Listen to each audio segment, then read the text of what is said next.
Okay, so halacha, seventh chapter, halacha chaf.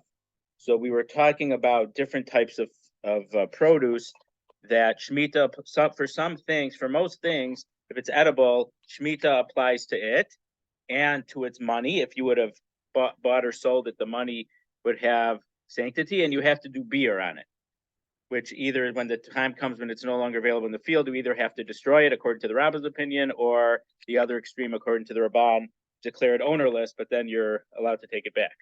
Then we were talking about certain exceptions or certain things that can stay in the ground indefinitely. So if it stays in the ground indefinitely, it's always available to animals in the field. And so we spoke about last time some things that have double crop. It has a crop twice a year, or things like that. So last time we spoke about things that were more smelly, things that have a good smell and were used for smell, but not that they weren't food for themselves. We were talking about roses and cloves and chestnuts and sap, so things like that. So the last thing we said in the previous halacha was about sap from a tree. But sap that comes from pagam, which are unripened berries, they have Shmita, and if you would buy or sell that sap, it would also have sanctity of Shmita. So halacha chaf, the Rambam says 20. But when do we say the sap is considered a food that has Shmita sanctity? That's if it's a fruit tree. But if it's a tree that's not a fruit tree, the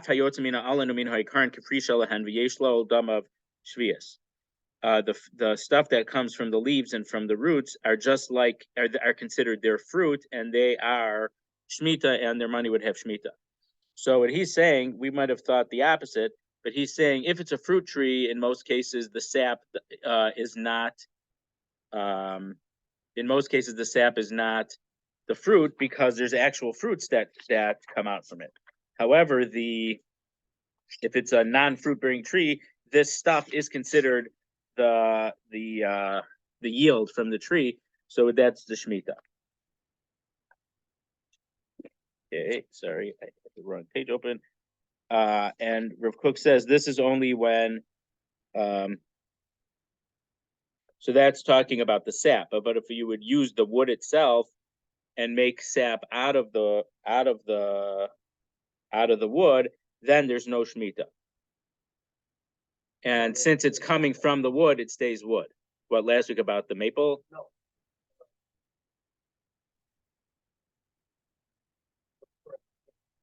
Right. No, what I said last week was I'm wondering what the halacha would be from a maple tree. Right. Right. So say that.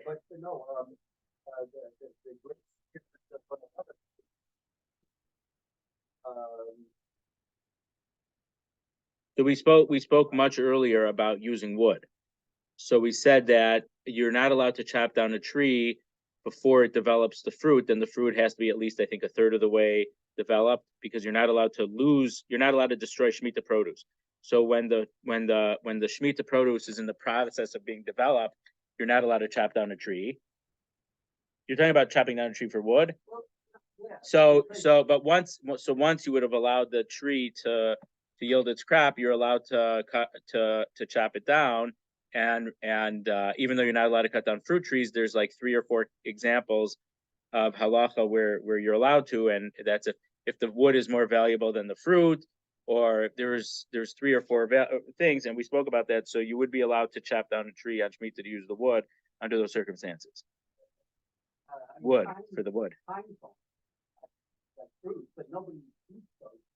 Right. Right. So that would be like a seed. Yeah. I don't see if there would be any Shmita produce for this, because here it's stuff that you either use to eat or potentially to use as a dye. And pine cones don't, or yeah, to what kind of things besides for baseball? Yeah. No, I was thinking the kosher application.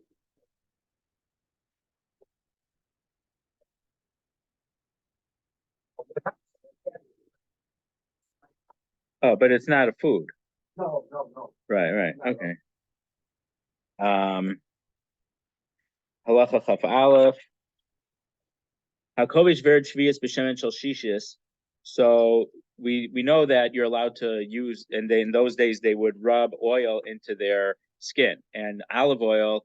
The highest and best use of oil was of olives was to make it into olive oil, and most of the olive oil was not used for cooking, and most of it in those days were used for rubbing into your skin. And obviously there was some olive oil that they would use for fuel in fires or for lights, for lamps. So what if you would stick a Shemitah rose into oil of the sixth year? So you're imparting the smell of the rose into the oil. So it would become perfumed oil. So the oil is okay, but the rose is a Shemitah, is from Shemitah. Yalaket it's Havered Vashem and Mutter. So what you have to do when it's the beer time, you have to take the vered, the rose out of the oil, and you could keep on using the oil. And Kavasho b'shemen shel motzai shvi is chayiv levayer hashemen sharei havered yavei shukvar nischayiv v'bir. But what if you put the rose into the oil of the eighth year, meaning of the year after Shemitah? So b'motzai shvi is chayiv levayer hashemen. You have to do beer on the oil. Sharei havered yavei shukvar nischayiv v'bir, because the rose has dried out and was already obligated in beer. So I have certain parts of this halach I don't understand properly. So the Rambam in the Pirush Mishnah, 7th Mishnah, says the reason for this halacha that in the first case, if you use a Shmitta rose in 6 year of oil, since the oil has the rose of the Shemitah imparted in it, how come you don't have to do beer on the oil when you do beer on the rose? The reason is because the rose is new and moist, and the oil is old because it's from previous year, and only fresh oil accepts the taste so well, the smell. So even though you put this rose in the oil, it doesn't get infused in the oil so much because it's not fresh oil. But when you take a Shemitah rose that you put it in the shemen of the next year, since the rose has been dried out already, and because obviously if the rose lasted that long, you must have had to cut the rose and dry out the rose. The oil is fresh, so it immediately the oil immediately gets infused with the smell. I don't know smell because if it's dried out, I don't know how much it smells anymore. But that's what they're saying of the rose. Therefore, the oil itself you have to do beer on it, not because of the oil. It's oil of after Shemitah, but because the rose is from Shemitah. And the Vilna Gaon says that if you put this rose of sixth year, so the Rambam does talk about the following case. What if you put sixth year rose into seventh year into Shemitah oil? So the Vilna Gaon says you would have to do beer on the oil and on the rose, because just like the rose is infusing smell and fragrance into the oil is infusing something into the rose. And so even though the rose is from the sixth year, but now it's infused with oil taste or flavor, whatever, from Shemitah. And the Rash and the Bartanura say that if it's the seventh year rose, so it's a Shemitah rose with sixth year oil.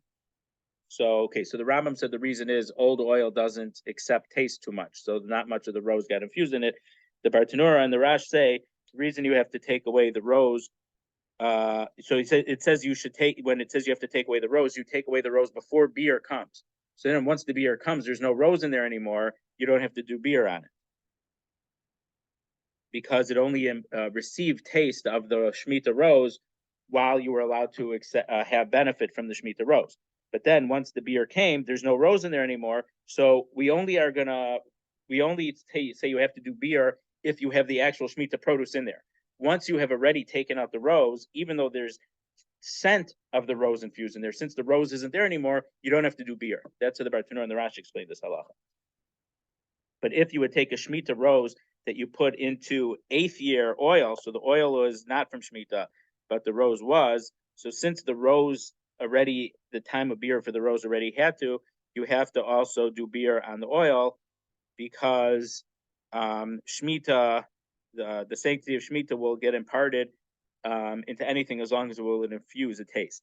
So it's important to say for something like this is that even though normally the halacha we know is 1 in 60 imparts a taste, if your milk falls into a chicken soup, if the volume of the chicken soup is more than 60 times the volume of the milk that fell in, we say that the milk didn't impart taste because it's too small of a ratio. When things are spices usually don't get nullified because by definition you could use just a little bit and it enhances the whole dish. Spices are much more strict than regular things falling in. So I don't think that the 60 would apply here because the rose by definition is like a spice and not for taste spice, but for the fragrance. So, I mean, I guess I have to do a little bit of research, but how much, what's the rose to oil ratio that they put in, and it still is becomes fragranced oil. Does that make sense? So he says benosing tam, but when it's something like this, it's for the smell. The halacha might be that it might, depending on the fact, it might be able to impart smell with even less than 1 in 60, even if it's, let's say, 1 in 100 or 1 in 200. So like if you put a little bit of that dried the ghost pepper, you just put a drop in there and you're definitely gonna taste it. Right. So charuvim shel shvius, carobs, buxer of Shmita, shakavshim b'yein shishas, and you had soaked them into so this halacha about the rose, it might be a little different, but it's similar to if we would use esrog vodka. So if you don't finish the vodka by the time of bior, that might be similar to this halacha. Now for us, we don't have the shala because we only use non-Eretz Yisrael, not Shmita esrogim to make the esrog vodka, but it would be the same type of halacha, I think. But I'm not positive because in that it's actually imparting taste also. Whereas this halacha, no one was eating the oil, I don't think. So I don't know if there's a difference or not. Charubim shel shvius shekavshim b'yein shishas, carobs of Shmita that you put in wine from the 6th year, or b'yein motzei shvius. So you either use it in old wine or in new wine, but the carobs either way were from Shmita. Chayv levar hayayin, you must do beer on the wine, sharei tam shvius bo, because the taste of the carobs is in the wine. V'zeh haklal, peros shvius shenisarvu peros acheros min b'minu b'chol shehu v'shalo b'minu b'nos tam. If Shmita produce was mixed up with non-Shmita produce, if it's the species into the same species, it doesn't matter. It all becomes like Shmita produce because you can't distinguish the taste between the Shmita produce and the non-Shmita produce. But if it was in a different species, it has to give a taste. So carobs into wine are 2 different species. So if the carobs would give taste into the wine, then the wine has Shmita from the carobs. But let's say that you made applesauce from Eretz Yisrael apples and from imported apples. You imported apples from Greece or something, whatever. So if you use the different applesauce, you mix it together, I can't tell the difference between the Israel apples and the Greek apples. So all of it would be considered Shmita applesauce. So I mean, lahavdil, when you buy some of these cheaper apple juices, it might say, contains juice from Argentina and China and somewhere else. None of them will be U.S. It used to be more of a connoisseur on the apple juices. The most tasty apple juices were made from U.S. apples, and then the highest were made from the 100% Michigan apples, and also for some reason that was a cloudy apple juice, as I recall. But it's been a while. So the last line is very similar to the way Yoredale works in general. If I had treif meat come into kosher meat, because you can't tell the difference between the taste of meat, it would be benosing. It wouldn't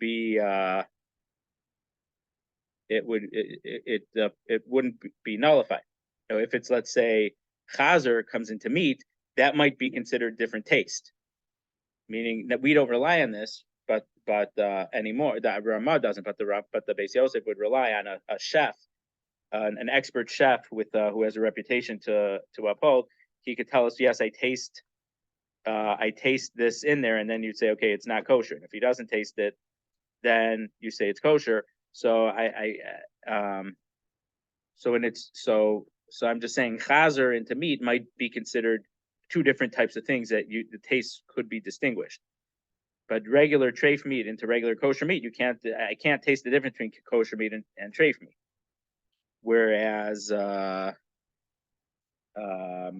let's say milk and chicken soup, those are two different tastes. According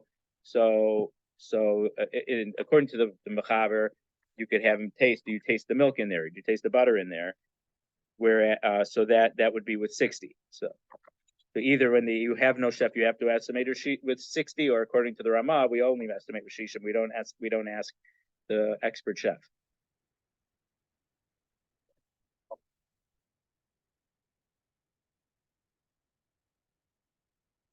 You mean from like in the mid 80s? Yeah.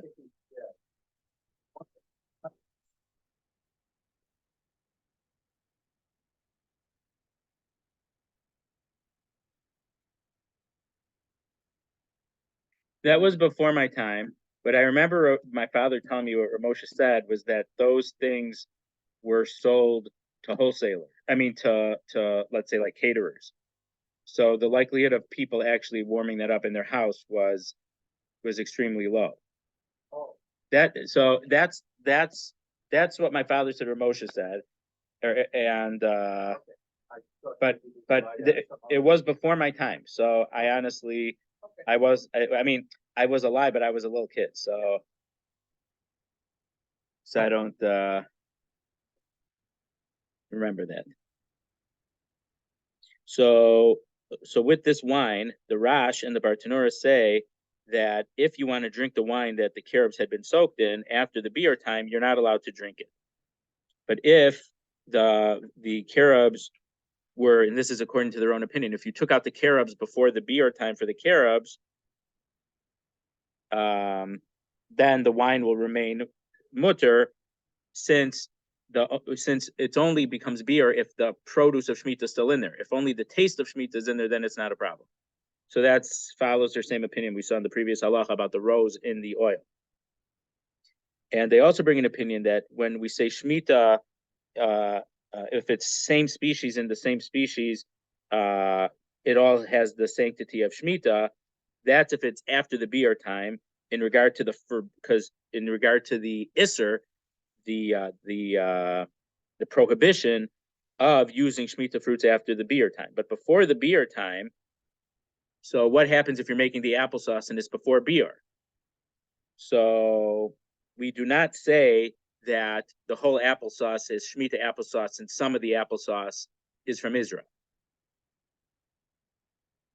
We don't say that because you used some Israeli applesauce in this applesauce, it makes the whole thing Shmitta applesauce, that you wouldn't be allowed to sell it or to waste it. I guess he doesn't say what.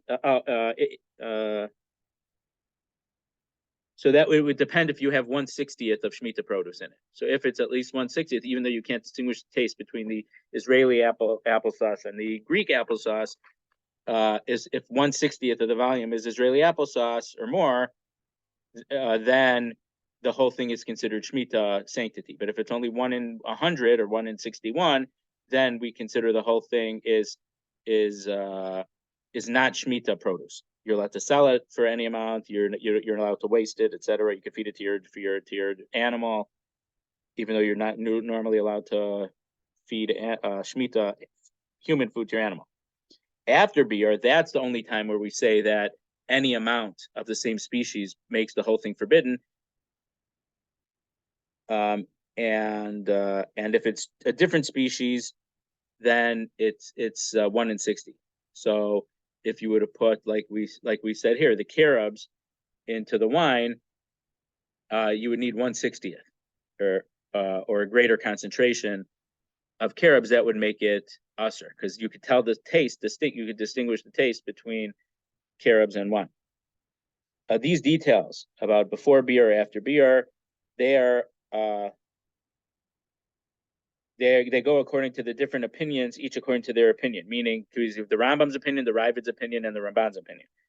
Because according to the Rambam's opinion, after beer you have to destroy them and burn them. So this is the halacha. After the beer you have to destroy it. According to the opinion that beer is, you have to declare it ownerless, and if you don't do it, then it's forbidden. These halachos is, if it's time for beer, you have to declare them ownerless, and then you can take it back. But if you didn't and you missed it, then you have to. Then it's the machlokes between the Ramban and the Ravid. According to the, then it's distinguished if it's the same taste, it imparted taste or not taste, if it's the same species or not. And according to the Ran in Nidarim, that if they got combined before the beer time, then any amount of Shmitta produce makes the whole mixture forbidden. Since you could have eaten them with the sanctity of Shmitta until the beer, it's a different Yeridea principle. Davar sheish hamatir nafil be'alfa batel. Something which could eventually become mutter is never nullified. So, for example, chametz on Pesach is if you wait till after Pesach, chametz isn't prohibited. It's never nullified. That's why Pesach is so much more strict than other things, because of that principle. Davar sheish hamatir, and if it's eventually going to become mutter. And only if it became mixed after it already became forbidden, then it becomes nullified.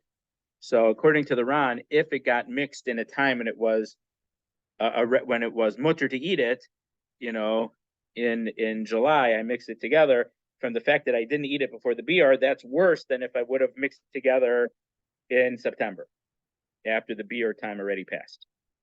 Okay, chapter 8. Kishem she'asur lavad aretz v'shvius kach asur l'chazik yidei Yisrael she'ovdin osa olimkar lehem kli avoda lefi she'asur l'chazik yidei over avera. Just like it is forbidden to work the land on Shmita, you're not allowed to strengthen the hands of Jews who are going to work the land, or to even sell them tools that they're going to use, because it's forbidden to encourage or strengthen the hand of people who are doing averas. So Rav Kook says, even if the Jew isn't the one who's working, isn't violating any diraisas, he's only violating drabanans, you're also not allowed to sell to him.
And for this halacha,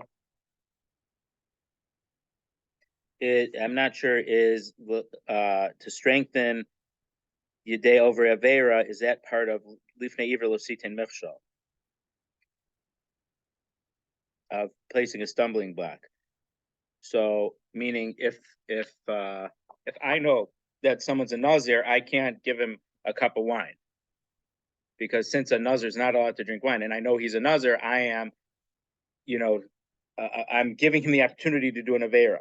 So is that, I don't know if this halacha is part of Lifnei Iver or not. Okay, halacha beis. These are the following are the tools or implements that a craftsman, like a blacksmith or whoever would make the tools, is you're allowed to sell to Shmita if someone, these are the tools that you're not allowed to sell. Now, in those days, you sold directly from the craftsman.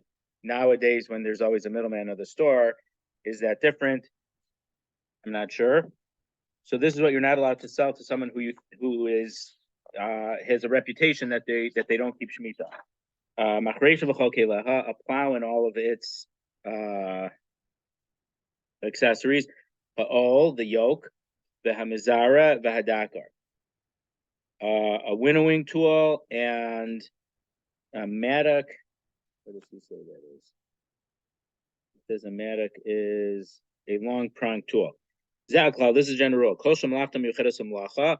If this tool is specifically for one of the plowing related activities, which is that's a prohibited on Shmita, you're not allowed to sell it to someone who the reputation is that they will work on Shmita. But if you're selling a tool that you could use it for something, it's not exclusively for a Shmita violating Avera. It's something that you use it for that or for something else, then you're allowed to sell it.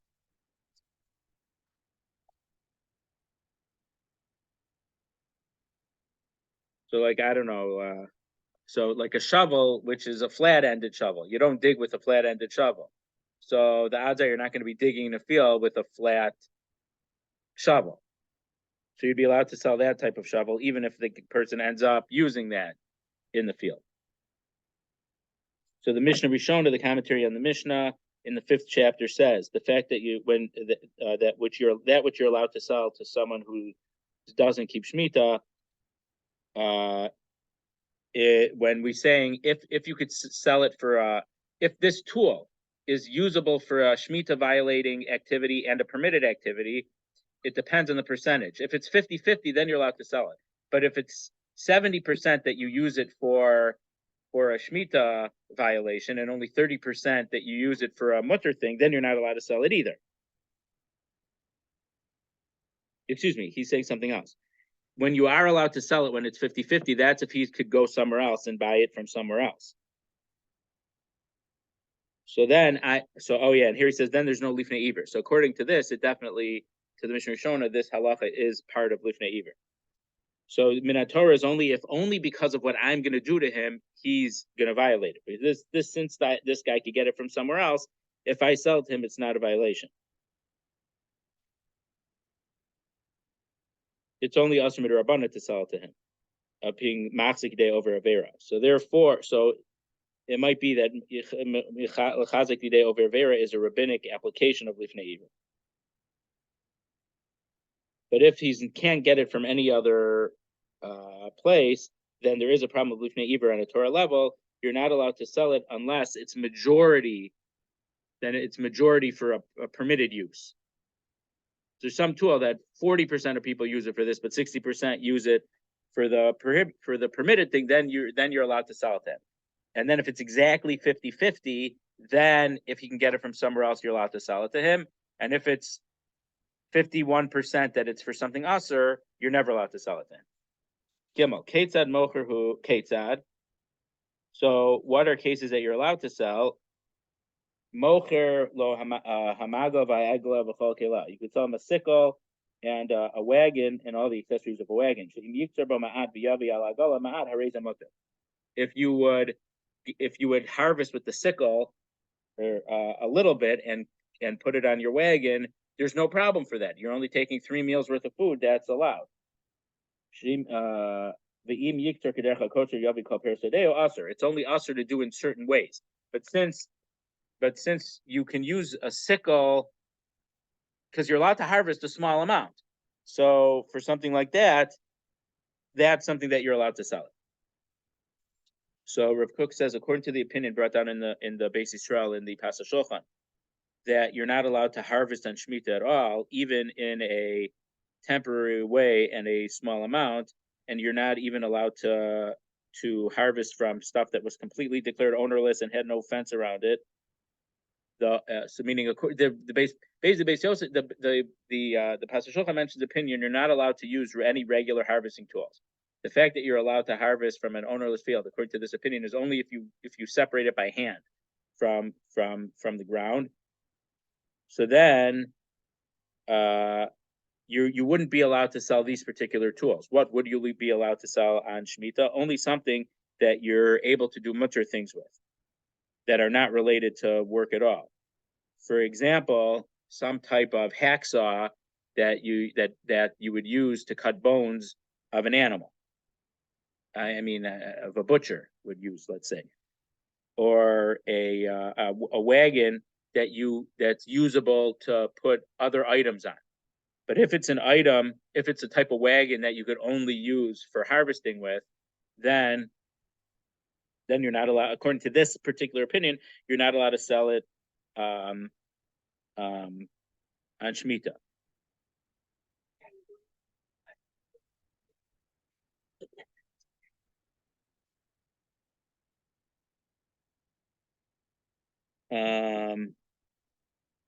And according to that opinion, for harvesting itself, there is no mutter way to harvest with a tool. However, it's simple that according to the opinions that you're allowed to use non-Jewish produce at Shmita, which is the way that the Beis Yisrael paskins and Rav Kook paskins, the Chazon Ish doesn't paskin that way. In contrast to the minhag of Eretz Yisrael for 400 years, whatever.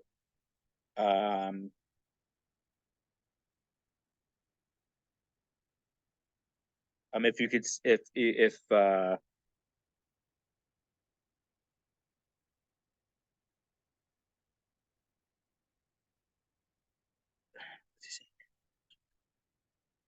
if you're going to assume that non-Jews are harvesting this thing, then we could assume that non-Jews harvest is the thing. But meaning, what are the odds that a non-Jew is going to let a Jew harvest their crop, especially in the political situation of the Ottoman Empire of Eretz Yisrael in the time of, let's say, between the Shulchan Aruch, between the 1550s and 1900 or 1920 when Rav Kook is writing.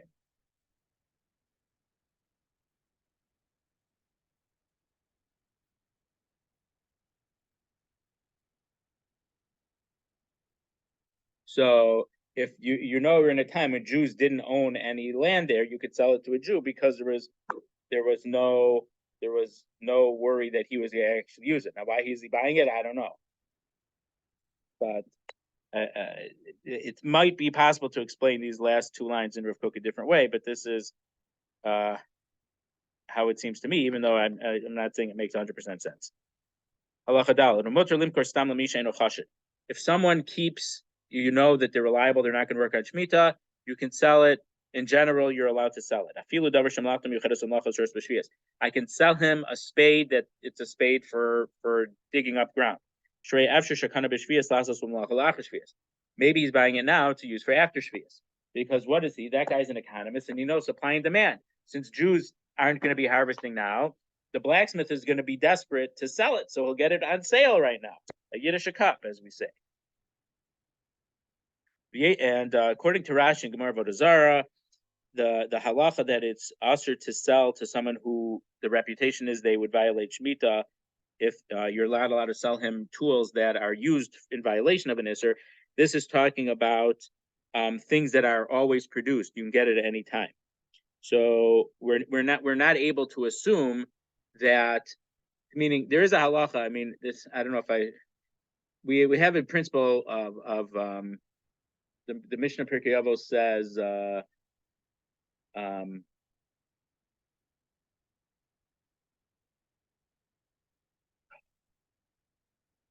have to be done lekavs chos. So most people say if you see someone doing something wrong, you have to say no, he's really not doing something wrong. So the general approach to the Mishnah of dan lekavs chos is we always assume good intentions for someone. But the Rambam doesn't explain it that way. The Rambam explains if you see dan lekavs chos means if I see a tzaddik who's doing something that seems to be an avera, it must be mutter in that situation. And if I see a Russia, it looks like he's giving tzedakah. It looks like he's giving tzedakah. It looks like he's doing something good. I have to assume that even though it looks and the vast majority of cases is he's doing a mitzvah, I have to assume he's doing an avera. So you see him feeding the poor. It's not because he's feeding the poor. He must have a gambling debt. He's a Russia. What else would he be giving money to that guy? It's a gambling debt. I mean, the fact that he's paying his debt is good, but from gambling, it's a bad thing. So since this guy could get it later, we're not going to assume that he's buying it during Shmitta to wait for the last year, because he could buy it next year. But if there's things that are not always available in this place, but they're available now, you'd have to special order it. Then you're allowed to sell it, even when it's definitely something that you would only use for an usher thing. Because the fact that it's available now, he's buying it because when he needs it, he's going to use it. Because since you can't always get it, when it's available, he's gonna get it. Because in that situation, we're able to say he's buying it not for Shmita. It's possible he's gonna use it for Shmita, but because there's a good chance it's not gonna be available next year, so he's gonna be out of luck. In a different game, let me just give you a couple examples for us. Jeff could give us more examples than we could think of, but let me give you 2 examples or 3 examples. One example is that Rav Herzog, the chief rabbi's son, Yaakov Herzog, the uncle of the current president of Israel. So he was a big Talmid Chacham, and he almost became the chief rabbi of England in the 60s. And he worked as a diplomat, and he was the one who had the big debate with Arnold Toynbee, who said that the Jews don't follow the rules of history and they shouldn't exist, and this and that. So he was a tremendous Talmid Chacham, a Talmid of Rav Isser Zalman Meltzer, and he wrote a translation and Hebrew commentary on Mishnayos, starting from the beginning of Mishnayos. We only have, I don't know how far he got, but he prepared Brachos, Pei, and Demai, the first 3 Masechtos of Zraim. He prepared it, but then it ended up, because of World War II, they had a paper shortage, and it had to wait for years before it was able to be published. So we wouldn't think like that, but there was a paper shortage, so that book couldn't get published. Second example, my friend in Manchester, he told me that the houses on the block, each one, this one was built in 1911, this was built in 1913, this was built in 1915, and then the next one wasn't built until 1921, or something like that. That because of World War I, they didn't have supplies or labor, whatever. So during World War I, they weren't able to keep on building the way they were building each house on the block. So it's also using the idea of World War I. Maybe there was a metal shortage, and maybe there wasn't any during that time. You weren't sure that you were able to have the smiths wouldn't have the metal to make a tool with. So I'm sure, being a victim of the Soviet Union, of communism, you can think of examples where there was shortages of food, shortages of clothes, shortages of cooking pots, shortages of everything. Shortages of shortage. The only thing that they didn't have a shortage was a shortage.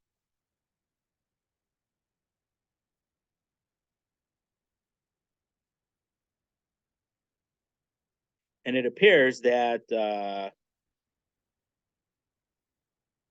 so let's say that he wants to buy a plow, but it's already near harvest time. No one at all is going to plow at this time of year. They're not even at harvest time, but well after plowing time is done, or to sell them the winnowing fork after after the time of winnowing, then you're allowed to sell it, even if it's a tool that's 100% to something forbidden, because in those cases it's safe to assume that he's not using it for Shmita. Halacha hey, hayotzer mocher mocher chamesh kadeshemen v'chamisha ser kadeyayin. So a yotzer, it means like a creator, a former, but in this case, this is the word for a potter, someone who makes pottery. He's allowed to sell 5 oil containers and 15 wine containers. Meaning, to sell that to someone at one time, that's not considered that they're going to be wholesaling oil or wine. That was considered regular use for a person. But if you'd sell more than that, then you're going to help them get enough oil from the oil press or wine from the wine press that's beyond what you're allowed to take at a time for Shmita. You're allowed to sell a non-Jew even more than this, and you don't have to worry that the non-Jew is going to sell it, the whole lot, to a Jew, and then by the fact that you're selling this, a Jew is going to violate the law of the Shmita by taking too much. And you're allowed to sell a large quantity to a non-Jew, to a Jew in Chutz La'aretz. We're not worrying that he's going to import. Now, in certain yeshiva circles, people specifically try to do things like this. There was a store a few years ago, I think it was in Muncie or somewhere like that, or Lakewood. Someone bought like all the plastic tablecloths out of the store because they were trying to sell them at markup to everyone who needed. And then, so people weren't able to get their table costs. And then the guy had a chutzpah to try to return it to the store for a refund after Pesach. It was not a Kiddush Hashem, to put it mildly.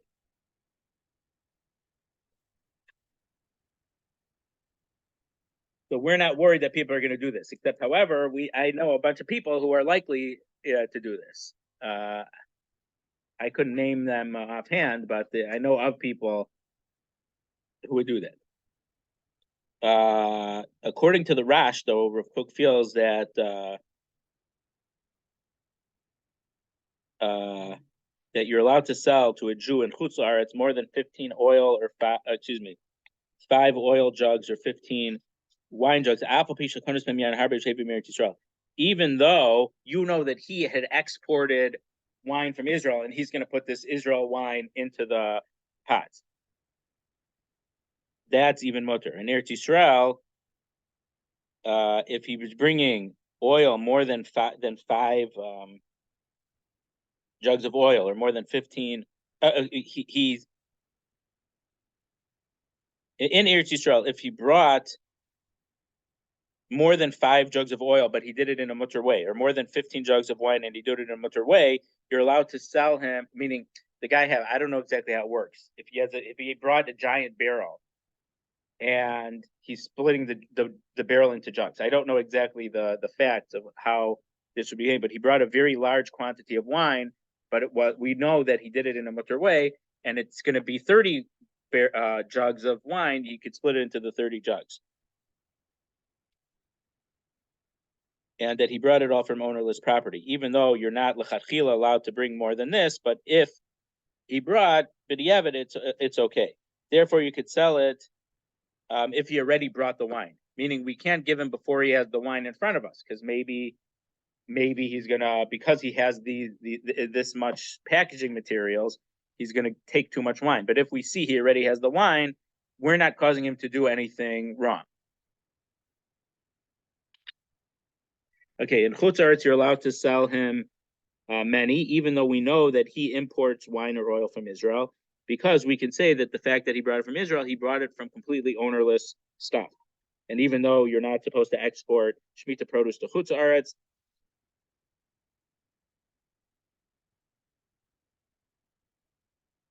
and from the fact that you are letting him be successful in his endeavors of exporting Shmitta produce outside of Israel, but since there's ways that it could have been mutter,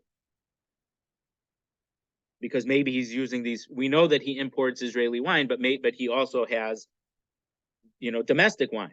So maybe these jugs that he's buying are not for the Israeli wine. So we can say that he's using it for a mutter purpose.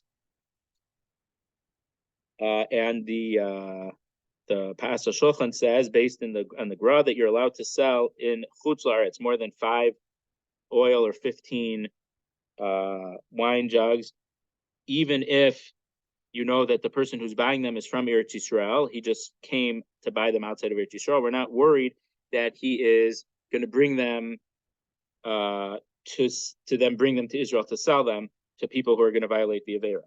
And it appears that if you're allowed to sell it to someone only because we think he's going to use it in a mutter way, therefore we can say if we don't know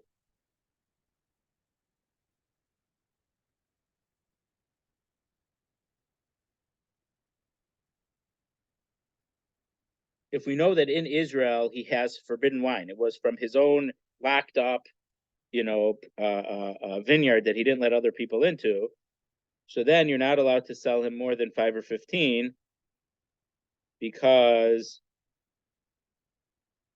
the likelihood is that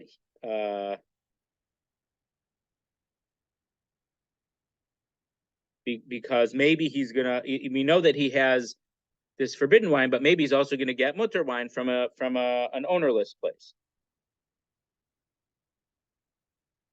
And the fact that we're allowed to sell him when we know that he's bringing ownerless stuff, but from more than the regular amount, even though he shouldn't, since if he would bring it b'diavad, it's allowed. This is not considered strengthening the hands of Avera because it's after he already did it.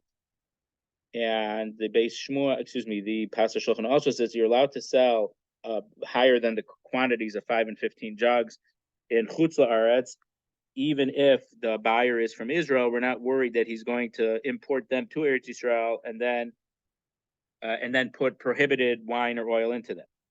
And it appears, says Rav Kook, that when you say sell 5 oil jugs or 15 wine jugs, that's only when they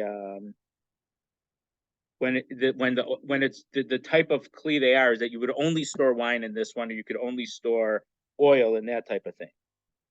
And you're not going to use the oil one for the wine or the wine one for oil.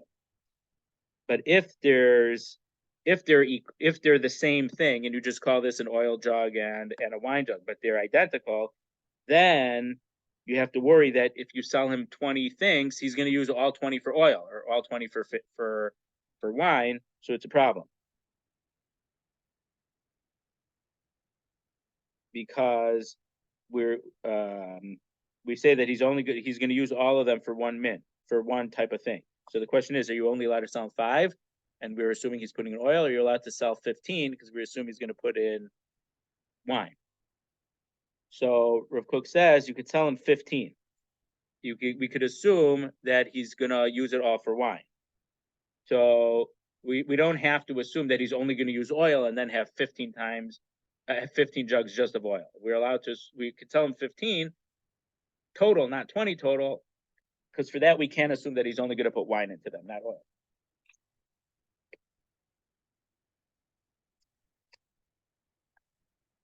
Okay, and the Malacha Shlomo. The Malacha Shlomo.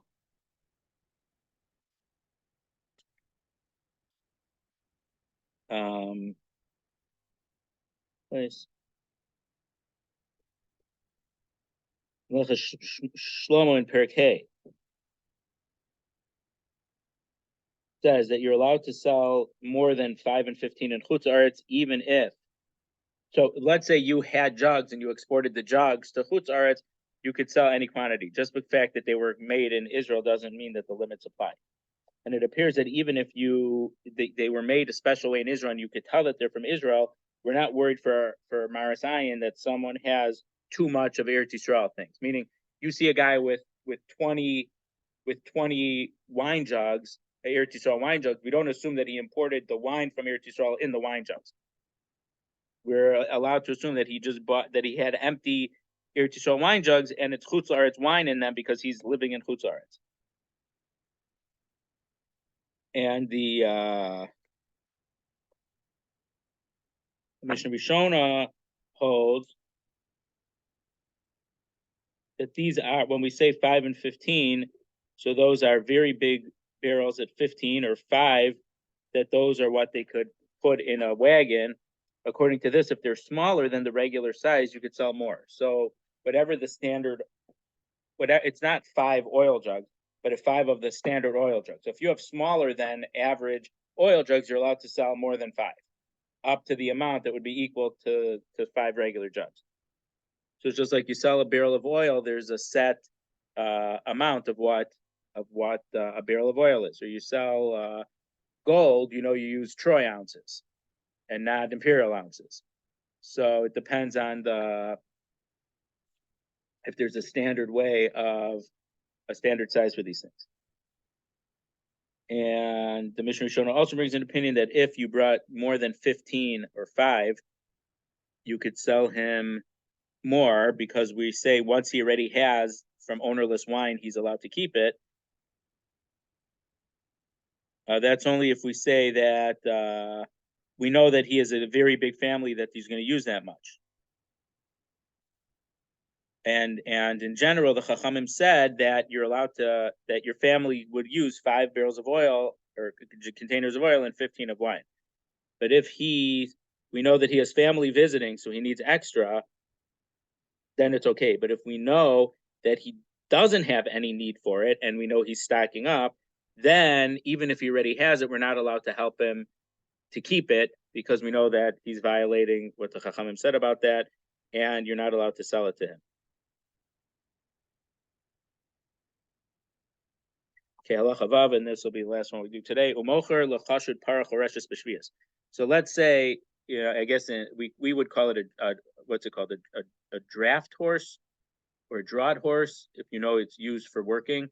So you could sell a cow that you use for threshing. So in those days before, well, when they didn't have a windmill or a stream to push a mill, they would have, well, this is for threshing, not exactly grinding. They would have a cow just walk in the circle, and you would have some type of cart that would smush the wheat to get the actual kernels out of the things. So if you had an animal that was just the animal that walked in the circles to thresh, you're allowed to sell that, because even though you usually would do it for a malacha, if you wanted to, you could shecht it and eat the meat.